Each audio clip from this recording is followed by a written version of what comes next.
Oh, what a scrum, what a pickup, what a run, what an offload, what a catch, what a step, Rappi.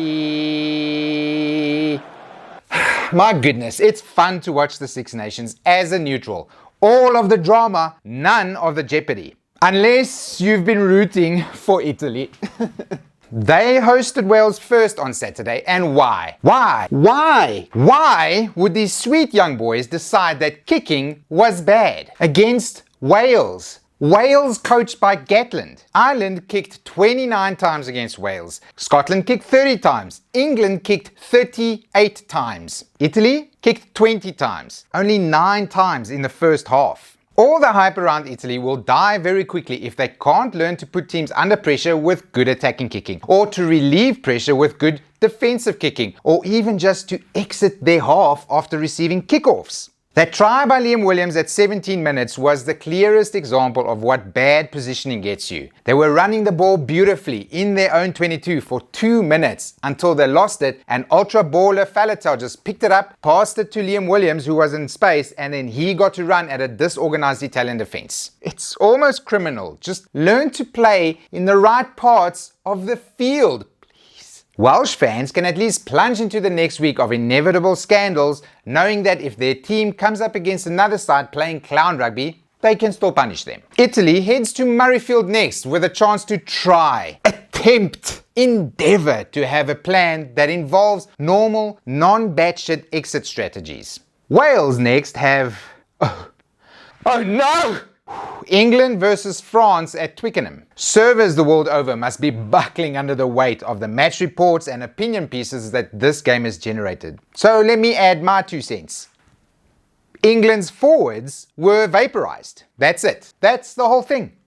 I don't think this has ever been mentioned before, but the whole point of rugby union is that your forward pack lays the platform for your 9, 10 and the rest of the backs to cook. England's forwards were seemingly still on the bus when the game kicked off. Just go look closely at the French ball carriers. Look at how clean the ball was that they were presenting to rugby deity Dupont. The hosts were doing nothing to make it hard for him. Once that radiant block of rugby meat gets going at the forwards around your fringes with little runs and kicks and passes and dummy lines, you are cooked. That's my layman's take on the whole thing at least. So what do England do now? People have been calling the Premiership a low quality league. They've been saying that the league doesn't produce good English players. The best, most schadenfreude inducing takes have even blamed Eddie. Like he told them not to compete at the Rucks. It doesn't get any easier for them. They head to Dublin next to play a side that's even better than France. I'd say goal number 1 is to get the forwards to show up at the game and then maybe stick a hand in the breakdown.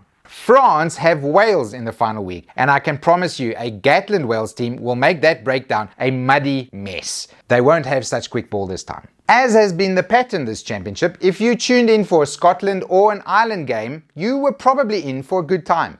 The combination of both at Murrayfield certainly was a real good time, especially if you're an Irish fan. If you're an Irish player, you're probably still in the hospital. Ireland lost man after man and still won quite handily, just to rub how good they are in the world's face.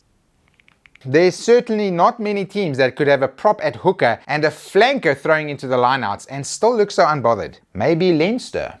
Scotland didn't have a lineout at the start of this game, and even with Joburg's finest throwing banker balls at the front of the Irish lineout, Scotland couldn't challenge them. A disappointing showing for the hosts' bench, considering the Katamari state of the Irish team. At least they are hosting the kick-averse Italians this weekend, so even without Hogg and Russell, they should be able to win. Ireland get to batter England in Dublin on St. Patty's weekend. Will this be Johnny's last Grand Slam? Will this be his last Six Nations game?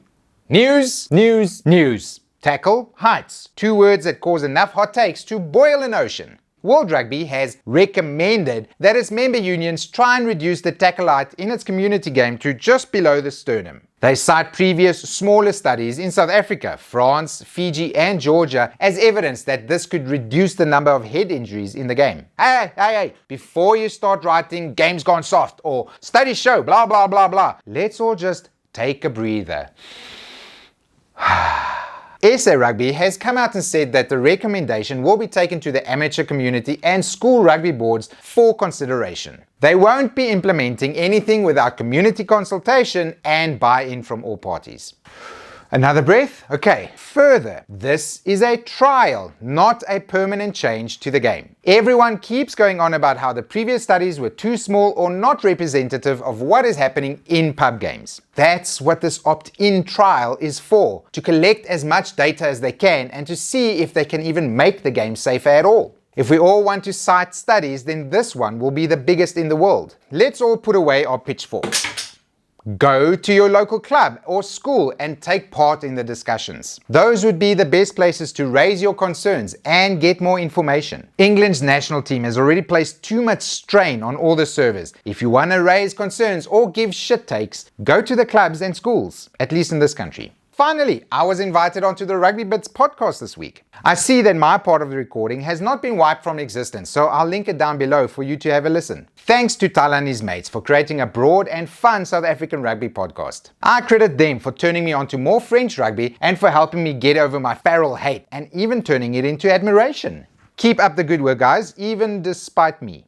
And that'll be the rugby update for this week. I will see you all next week after Italy's incredible turnaround and dismantling of the Scots in Edinburgh. Bye!